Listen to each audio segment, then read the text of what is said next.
제가 지난달에도 한 채를 또 매입을 했습니다. 어떤 동네인지 알 수 있을까요? 네. 아, 그래요? 네. 너무 많이 오픈해드린 것 같은데.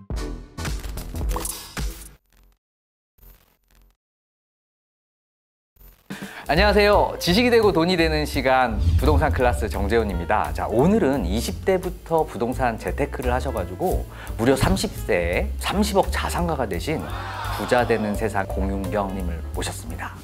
안녕하세요. 네, 안녕하세요. 네. 구독자 여러분 반갑습니다. 저는 부자 되는 세상이라는 닉네임으로 활동하고 있는 공윤경입니다. 그 부세님으로 이렇게 불리시잖아요. 부자 되는 세상. 네. 지금 여러 가지 일을 좀 하고 계시는 것 같아요. 좀 네. 구체적으로 뭐 네. 엔잡러 이상이신 것 같은데, 네, 뭐 사업도 하시고, 네. 뭐 이렇게 소사무실도 운영하시고, 맞습니다. 네네, 강사도 네. 하시고, 네. 좀 구체적으로 한번 조금 하고 계시는 일 좀 들어볼 수 있을까요? 네. 그러니까 원래 저도 2년 전에는 불과 여기 이제 여의도에서 일하는 직장인이었어요. 아, 정말요? 네. 아, 어디서 일하셨어요? 여기 가깝습니다. 바로 옆 건물. 아, 옆 건물? 아, 인재를 놓쳤네. 그래서 이제 거기서 이제 IT 업무를 한 7년 정도 하다가 이제 2년 전에 퇴사를 하고 지금은 이제 전업 투자자로 하면서 그다음에 지금 다양한 사업들을 하고 있어요. 그래서 방금 얘기해 주신 것처럼 소사무실도 운영한 지 벌써 횟수로 3년 차 정도 됐고요. 3년이 됐나요? 네. 그리고 이제 또 최근에도 뭐 온라인 뭐 스마트 스토어 이런 것도 같이 병행을 하고 있고 또 강사 일도 하고 있고 그래서 뭐 유튜브도 네, 작년부터 시작해서 다양한 일을 같이 병행하고 있습니다. 네. 3년 전에 공유 오피스를 하셨으면 그때 시작은 굉장히 좋았는데 요즘 좀 공유 오피스 시장 좀 어떤가요? 그러니까 이제 많이 또 그때 한창 많이 생겼다가 또 많이 없어지는 추세였는데 저는 그래도 지금 계속 만실로 운영을 하고 있어요. 정말요? 네. 일산에서 하시나요? 아니요, 저희는 인천 서구 이제 쪽에? 청라 쪽에서 하고 있거든요. 네. 그러면 비상주는 운영 안 하시고 같이 상주로만? 운영하고 있습니다. 그쪽도 비상주도 가능한가요? 저희가 전체 평수가 250평 정도 되거든요. 250평이요? 네. 그럼 뭐 실이 몇 개인가요? 방이 이제 40개가 넘습니다. 40개? 네. 어휴, 괜찮으시겠네요. 네, 만실이라고요? 네. 네, 아유, 축하드립니다. 감사합니다. 그리고 이제 제가 아무래도 그 사무실을 운영하다 보니까 저희 대부분 입점하신 분들이 이제 쇼핑몰을 많이 하고 계세요. 그래서 저도 사실 이제 그 전에 약간 조금씩 하다가 안 했었는데 최근에 또 주변에 이렇게 아시는 분들이 대부분 다 온라인 사업을 되게 활발하게 잘하고 계신 분들을 많이 알게 되면서 저도 다시 최근에 이제 시작을 했는데 다행히 아직까지는 성과가 잘 나오고 있습니다. 오, 정말요? 네. 그러니까 온라인 쇼핑몰에서도 성과가 네. 잘 나온다는 말씀이시죠? 네. 주로 어떤 물건 취급하세요? 주로 이제 공산품은 지금 주로 취급을 하고 있는데 뭐 이제 요즘은 시즌 상품들이 되게 또 잘 나가기도 하고 또 최근에 제가 이제 계속 좀 공부를 하고 있는 쪽이 이제 농수산물. 네, 이쪽으로도 계속 공부를 해서 이제 하반기에는 그쪽으로 한번 시장을 개척해 보려고 준비하고 있습니다. 좋습니다.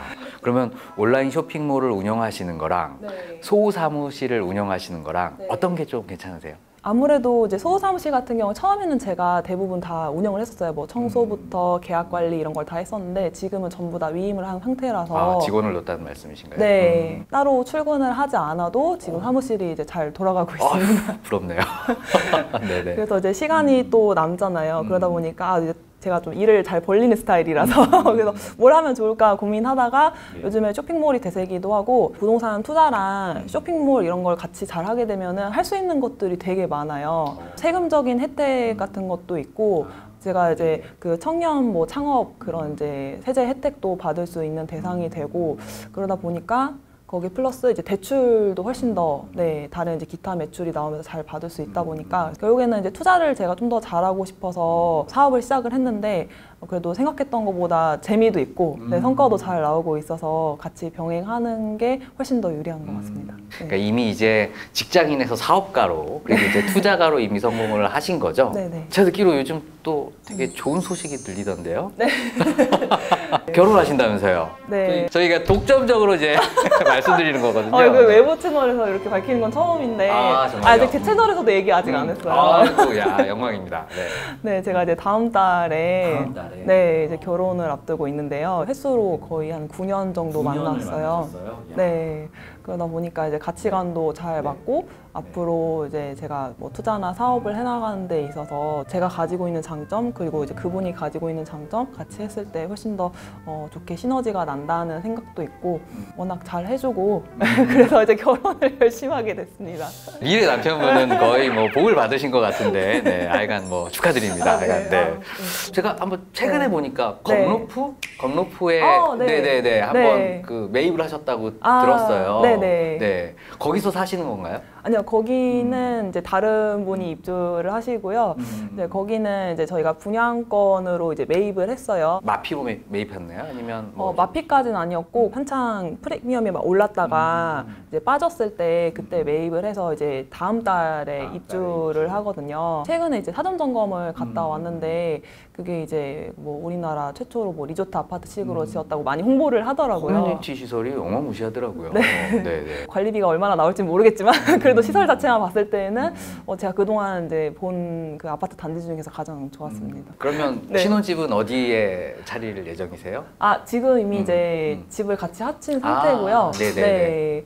사업장도 그렇고 제가 강의하는 곳도 이제 뭐 인천, 부천 쪽에 대부분 있다 보니까 지금 이제 인천 쪽에 신혼집을 마련해서 같이 살고 있어요. 그리고 이제 나중에 지금 재개발 기다리고 있는 아파트가 열심히 이제 건물이 올라가고 있거든요. 그건 또 이제 서울에 있어서 여기 한 2025년에 입주 2025년? 네, 예정이거든요. 그래서 그때 이제 다 완공이 되면은 아마 이제 집을 그쪽으로 옮길 것 같습니다.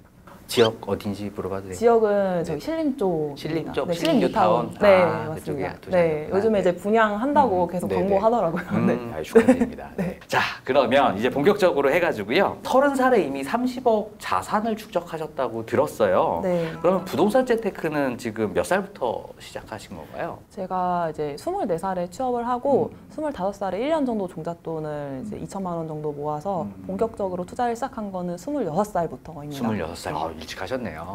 제가 부세님 예전 영상 한번 기억이 나는데 그때 당시 네. 서울에 6억 언더는 무조건 사야 된다 네. 그런 말씀을 하시면서 아마 그때 네. 서울에 집을 매입하신 걸로 제가 기억을 좀 하고 있어요. 네. 그 집은 여전히 갖고 계세요? 네, 지금 이미 이제 입주해서 네네. 저는 이제 거기 안 살지만은 저희 이제 가족들이 작년 5월에 5월에 네. 입주라면 그것도 이제 재건축 재개발이었었나요? 그게 이제 뭐 청약으로 당첨된 아파트였어요. 음. 그래서 이제 작년에 입주해가지고 지금 잘 살고 있습니다. 아, 사실. 네. 네. 네. 그럼 이제 부동산을 좀 여러 개 지금 네. 가지고 계시는 것 같은데 네. 명의 같은 거는 이제 네. 결국에는 세금 문제랑 좀 연관이 되잖아요. 네. 그런 건 어떻게 처리하세요? 그러니까 명의에 대한 부분은 법인은 어쨌든 잘 키워야 나중에 뭐 투자를 하든 사업을 하든 좀 많은 도움이 된다고 예, 그렇게 얘기를 들어서 지금은 이제 대부분은 이제 법인으로 주로 투자를 많이 하고 있습니다. 근데 법인 투자를 하면 일단 네. 새로 매입하려면 취득세도 분명히 네. 문제가 되지만 이게 네. 보유세가 만만치 않단 말이죠. 네. 그 부분은 어떻게 해결하세요? 그러니까 이제 세금 낼 거 내면서 낼 거 낸다? 네. 네. 그러니까 열심히 제가 어떻게 보면 사업을 하고 있는 이유도 예전에는 제가 돈이 없다 보니까 매입을 했어도 이걸 오래 가지고 있지 못했어요. 그래서 금방 단기로 이제 팔아서 네. 다시 실차익을 보고 다음에 이제 또 다른 투자를 하고 그렇게 했어야 되는데 3년 전부터 사업을 이제 준비를 했던 이유도 어쨌든 사업이라는 현금 흐름이 있어야 내가 열심히 공부해서 취득한 그런 소중한 자산을 지킬 수 있다는 생각이 들어서 세금을 또 내기 위해서 열심히 또 사업이나 다른 이제 투자를 병행하면서 요즘에는 자산을 좀 오래 보유하려고 하고 있습니다. 역시 네. 부동산은 무표야 맛이죠. 네. 그 법인 좀 자세하게 좀 한번 여쭤보고 싶은데 네. 그게 지금 보유세가 6%의 네. 농특세 이제 20%에서 7.2%를 내다가 이제 네. 3.6%로 좀 내려갔잖아요. 네네. 그게 좀 무시 못한 세율일 텐데 네. 지금 법인으로 혹시 네. 몇 채 정도 지금 명의를 갖고 계세요? 법인으로는 작년에 또 취득을 많이 했다 부동산 분위기 조금 이제 꺾이면서 대부분 다 이제 현금화를 했어요. 아, 네, 현금화를 네네네. 하고 법인도 제가 요즘에 주로 투자하고 있는 게 이제 서울 재개발 빌라를 투자를 많이 하고 있거든요. 모아타운. 네, 맞습니다. 아, 네. 네네네. 그래서 이제 모아타운 주로 빌라를 투자하고 있는데 아무래도 이제 법인 같은 경우에는 이제 공시가격 1억 이하 물건을 취득을 하면 취득세도 1.1%고 그리고 이제 보유세도 해봤자 얼마 안 나오거든요. 공시지가 자체가 낮으니까. 네. 네네. 그래서 요즘 이제 다들 소액 투자를 또 많이 선호를 하시더라고요. 그래서 가격이 상대적으로 저렴하지만 또 가지고 있으면서 단기로 이렇게 수익을 볼 수 있는 이제 빌라 투자가 아까 얘기해주신 모아타운으로 다들 수익을 잘 내고 있기 때문에 주로 이제 법인으로 요즘 매입하는 것들은 그런 재개발 빌라를 주로 하고 있습니다. 그럼 모아타운 같은 경우에는 일단 네. 선정되기 전에 들어가서 네. 엑싯을 선정된 네. 전에 바로 직전에 하는 건가요? 아니면 네. 계속 가져가는 건가요? 그러니까 제가 작년에 들어갔을 때는 선정 직후에 직후에? 네, 직후에 네네. 부동산에서도 알기 전에 네, 발표가 나자마자 바로 이제 제가 지역을 딱 살펴보고 여기서 어디를 매입을 해야 되겠다 해서 바로 달려갔어요. 아, 네. 어느 동네죠? 작년에 제가 매입했던 거는 상계동 모아타운 이제 선정 직후에 달려가서 매입을 했고 총 세 채를 매입을 했는데 상계동이 세 채요? 네, 투자 실투금은 이제 주 거의 한 4,800 정확한 세 채 합쳐서 세 채 합쳐서요? 네. 오, 엄청 좋네요. 네. 어떻게 가능하죠?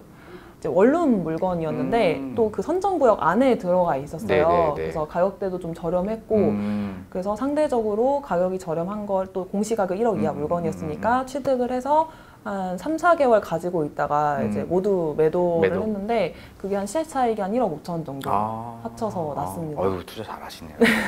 그렇군요. 원래 그 모아타운 같은 경우 권리선정일 기준으로 해서 이제 매입을 하게 되면 네. 그 현금 청산 대상이잖아요. 매도자 입장에서 판 건 잘한 것 같은데 매수자가 요거 분양권을 못 받을 가능성이 좀 높지 않나요? 그게 이제 권리 산정 기준을 방금 말씀해 주셨는데 이게 이제 부동산에서도 되게 헷갈려하는 부분 중에 하나거든요. 그러니까 권리 산정 기준일이 그게 이제 뭐 지분을 쪼갠다거나 이제 건축 허가가 이제 신규로 허가가 이제 난 날짜 기준으로 했을 때 그 다음에 이제 매입을 하게 되면은 그 이후에 뭐 지분을 쪼갰다거나 이제 그 건물이 이제 신축 허가가 났을 때 그때 매입을 하면 현금 청산 대상이 되는 게 맞는데 네네네. 저는 이미 이제 구축 빌라를 샀기 때문에 문제가 전혀 없었고요. 그리고 이제 모아타운 같은 경우에는 이제 조합 설립 인가 전에는 원래 명의 변경을 자유롭게 할 수 있지만은 그 이후에 또 조합원 상태에서 지위양도가 불가능했거든요. 그런데 지금 대부분이 또 다 지금 비조정지역으로 풀렸잖아요. 뭐 네네. 용산이랑 강남, 항구 제외하면. 그래서 지금은 자유롭게 좀 거래가 가능한 상태입니다. 네, 그래서 네. 그런 부분은 이제 잘 모르시는 분들이 많아서 혹시 모아타운 얘기가 나오면 한번 얘기 드리려고 했었어요. 그러니까 모아타운이 지정되고 나서 네. 구축 빌라를 네. 매입을 해도 네. 그게 입주권이 나올 수 있다라는 네, 맞습니다. 말씀이시죠? 아, 네. 네. 저는 무조건 현금 청산 당한 줄 알았어요. 아, 네, 그래서 투자를 못 하신 분도 실제로 많이 계셨어요. 그럼 뭐 혹시 뭐 신속통합개발이라든지 공공주택 복합사업이라든지 그런 네. 재개발 물건은 안 가리시나요? 모아타운만 보시나요? 제가 처음에 투자했던 거는 이제 신속통합계, 그러니까 이제 오세훈 서울시장 새로 바뀌면서 아무래도 서울에 이제 주택 공급이 거의 잘 안 되다 보니까 이제 거의 10만 호 이제 뭐 늘리겠다 발표하면서 뭐 신속통합계 모아타운 그때 이제 다 어떻게 보면은 새로 생겨난 거잖아요. 그래서 처음에는 신속통합계 투자를 먼저 했고 그 다음에 모아타운도 제가 그 전에는 따로 관심이 없었는데 계속 공부를 하다 보니까 모아타운도 잘만 하면은 아까 얘기 드린 그 투자 포인트를 가지고 접근하면은 수익을 내는데 어렵지 않겠다라는 생각이 들어서 요즘에는 이제 모아타운 위주로 더 많이 보고 있습니다. 아, 네. 네. 그럼 지금도 여전히 모아타운 투자는 유효한 건가요? 네. 제가 지난달에도 네. 모아타운 이제 예정지를 한 채를 또 매입을 했습니다. 아, 그래요? 네. 이야, 어떤 동네인지 알 수 있을까요? 이제 관악구. 관악구? 네. 봉천동인가요? 네. 어떻게 하셨어요? 아, 그냥 찍었습니다. 아, 네. 너무 많이 오픈해드린 것 같은데, 그러니까 이제 원래는 제가 예정지 투자를 원래 안 했었어요. 왜냐하면 선정이 되기 전이니까 너무 이게 리스크가 크다 생각해서 안 했는데, 작년에 이제 모아타운을 저도 이제 계속 임장 다니고 공부를 하다 보니까 예정지였던 곳들이 실제로 선정이 되면서 동네 분위기 자체도 많이 바뀌는 모습을 보기도 했고, 그래서 이번에 한번 내가 해보고 잘 되면은 이거를 또 투자 사례나 이런 것들 소개를 해야 되겠다 생각이 들어서 이제 들어갔는데 이제 얼마 전에 주민 설명회를 또 했거든요. 네. 네, 동의서도 잘 거치고 있고 몇 프로 나왔나요? 보통 최소 기준이 30% 이상 거쳐야 되는데 제가 봤을 때는 거의 다 거친 것 같아요. 30% 이상은 거쳤다. 네, 좀 더 이제 걷어서 제출을 해야 아무래도 이제 서울시에서 좀 더 좋게 봐주는 측면이 있다 보니까 조금 더 걷어서 제출을 하려고 하고 있는 것 같습니다. 자, 그럼 다시 좀 네. 엮기로 좀 했는데 자, 처음 투자를 하셨을 때가 이제 26살 이제 사회 초년생 시절이었을 것 같은데요. 네. 일단 부동산 투자를 하려면 그래도 종잣돈이 좀 필요하잖아요. 네. 그 처음에 얼마를 모아서 어디에 투자를 하신 걸까요? 처음에 제가 이제 연봉이 3천만 원이었어요. 그래서 이제 1년 열심히 돈을 모아가지고 2천만 원 가지고 투자를 시작을 했거든요. 어휴, 많이 모으셨네요. 연봉 3천인데 2천을 모으셨으면. 네. 그래서 그렇게 해서 처음 제가 했던 게 이제 인천, 거기도 서구네요. 서구에 있는 빌라를 8천만 원짜리 이제 빌라를 매입을 해서 네. 1년 정도 가지고 있다가 한 세후 500 정도 남기고 네, 매도를 했었습니다. 한 사이클의 경매를 경험해봤다 이런 측면에서 아마 네. 이해를 하면 되겠네요. 네, 맞습니다. 네. 네. 제 예전 영상 중에 또 이게 좀 기억에 나요. 네. 그 네. 공매로 강남에 상가를 낙찰을 네. 받으셨는데 네. 그때 그게 지하 1층이었는데 네. 현황상으로는 1층이었다고. 네. 그래서 기억으로는 월세가 네. 150이었는데 네. 월세 180으로 올리면서 이제 네. 밸류업을 해서 이제 엑시트를 네. 한 그 네. 기억이 좀 나는 것 같아요. 아, 그게 정확하게는 그 당시에 제가 받을 때는 월세가 170이었어요. 170. 네. 1000에 170이었는데 2000에 220으로 월세 네네네. 50만 원을 올려서 재계약을 했습니다. 네네네. 네. 상가는 네. 그 정도 올라가면 뭐 네. 시세 차익은 더 어마무시하죠. 네, 그러니까 월세가 사실 뭐 5만 원, 10만 원 이렇게 오르는 게 사실 1년으로 따지면은 얼마 안 되잖아요. 근데 상가 같은 경우에는 이제 수익률을 보고 접근을 하다 보니까 사실 월세가 이제 5만 원 늘어날 때마다 매매가 자체는 뭐 2천만 원씩의 금액이 뛴다고 보시면 되거든요. 그러니까 제가 이제 50만 원을 올렸으니까 제가 처음에 매입할 당시 금액보다 최소 한 2억 이상의 가치가 올라갔어요. 실제로 그렇게 매도에 성공을 했고요. 그래서 상가도 그런 부분에 있어서 어떻게 보면 시세조사하는 게 좀 어렵거든요. 네네. 네, 저는 지금도 제일 어려운 투자에 물어보면 상가라고 대답을 하는데 진짜 길목 하나 두고도 똑같은 평수인데 월세 차이가 막 2배 이상 나는 경우도 있고 그렇거든요. 근데 그래도 재밌는 이유 중에 하나가 그걸 내가 명확하게 알고 접근을 했을 때 또 큰 수익을 볼 수 있는 분야가 상가이기도 해서 네, 상가 공부하는 거, 임상 다니는 것도 지금도 꾸준히 하고 있고 좋아합니다. 네네네. 네. 상가 투자의 공매도 여전히 좀 유효한가요? 지금도? 네, 요즘 주변에 상가는 거의 경매보다는 공매로 많이 공매가? 네, 좋은 수익을 내시는 것 같아요. 아, 네. 네. 공매하면 컴퓨터로 이렇게 입찰할 수 있다는 장점은 있지만 네. 인도명령이라든지 그런 네. 부분이 약간 좀 리스크가 좀 있어가지고 좀 네. 꺼려하시는 분들도 계시는 것 같긴 하더라고요. 네. 공매 어떤 팁 같은 게 좀 있을까요? 네, 그러니까 방금 얘기해 주신 것처럼 뭐 경매는 이제 인도 명령이라는 제도가 있어서 점유자랑 협상이 잘 안 되면 뭐 강제 집행을 통해서 내보낼 수 있지만은 공매 같은 경우에는 사실상 거의 뭐 일반 매매랑 비슷하게 명도 소송으로 최소 한 6개월에서 1년 정도 잡고 가야 되거든요. 그러다 보니까 뭐 경매보다는 저는 이제 공매로 접근을 하는데 좀 더 보수적으로 그러니까 이사비도 예를 들어 내가 100만 원 줄 거 공매로 입찰하게 되면은 조금 더 주더라도 안정적으로 이렇게 좀 내보낼 수 있는 방법을 좀 많이 고민을 해요. 명도 협의를 조금 더 네. 잘 하신다는 거죠? 네, 이사비 협상에서 대부분 다 마무리가 되거든요. 그러면 네. 입찰 전에 이사비 협상을 하고 입찰을 하세요? 아니면 입찰하고 나서 협상을 하세요? 낙찰을 이제 받고 나서 그 다음에 찾아가거든요. 근데 물론 그 사전에 미리 조사는 다 해놔요. 그러니까 임차인이 있다고 한다면은 지금 현재 어떤 상황인지. 예. 그러니까 제가 상가 아까 얘기해주신 물건도 그 상가를 제가 되게 잘 알고 있었어요. 그 근처에서 회사를 다녔었고 그러다 보니까 여기가 굉장히 오랫동안 성업을 하고 있는 그런 임차인이라는 걸 잘 알고 있었기 때문에 사실 상가는 한 번 들어오면 나가기가 쉽지가 않잖아요. 단골 손님도 있고 하다 보니까 그래서 아 여기는 웬만큼 임대료를 올려도 웬만큼 재계약을 하겠구나라는 그런 확신을 가지고 갔었고 그 전략이 맞아 떨어졌습니다. 제가 지금 딱 들으니까 우리 네. 부세님이 네. 상가 매도도 그렇고 네. 저 상계동 모아타운 매도도 그렇고 매도를 굉장히 잘하시는 것 같아요. 그 매도하는 어떤 팁이 있나요? 왜냐면 아까워서 이제 매도를 못하거나 네. 뭐 매수만 중요한지 알았지 실은 네. 매도가 더 중요하잖아요. 네. 매도에 대한 어떤 노하우 좀 있을까요? 그러니까 처음에 저도 뭐 처음부터 그랬던 건 아니지만은 나중에는 그런 생각이 들더라고요. 처음에 입찰할 때부터 뭐 경매든 일반 매매 들어갈 때부터 매도 전략을 잘 짜고 들어가야 아, 시작부터? 매수 네. 시작부터? 네, 이건 내가 장기로 가져갈 물건, 이건 처음부터 단기로 내가 팔고 나올 물건 이런 걸 생각을 하고 들어가요. 근데 그게 생각대로 진행이 되나요? 계획한 대로? 저는 그래도 아직까지는 네, 계획대로 되고 있는 게 그만큼 제가 좀 보수적이에요. 그러니까 오히려 사람들이 이렇게 보면은 제가 되게 공격적으로 투자를 한다고 많이 생각을 하시는데 저는 지금도 어떻게 보면 되게 리스크 지는 걸 되게 싫어하거든요. 그래서 리스크를 해지할 수 있는 방법을 뭐 A안, B안, C안, D안까지 생각을 하고 입찰에 참여를 해요.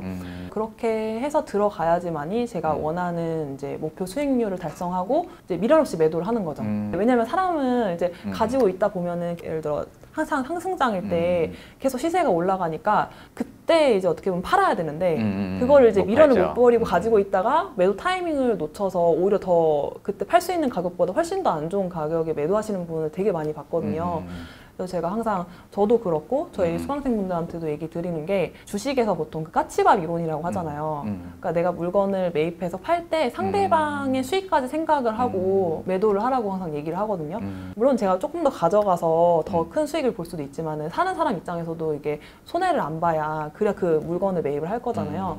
그래서 저는 이제 항상 투자할 때도 그런 부분들을 염두에 두고 들어가기 때문에 아직까지 그래도 투자하면서 그동안 실패했던 적은 없는 것 같아요. 그러니까 제가 직장을 다니면서 그래도 저는 다 해보고 퇴사를 했거든요. 그래서 그때 제가 실력이 제일 많이 늘었다고 지금도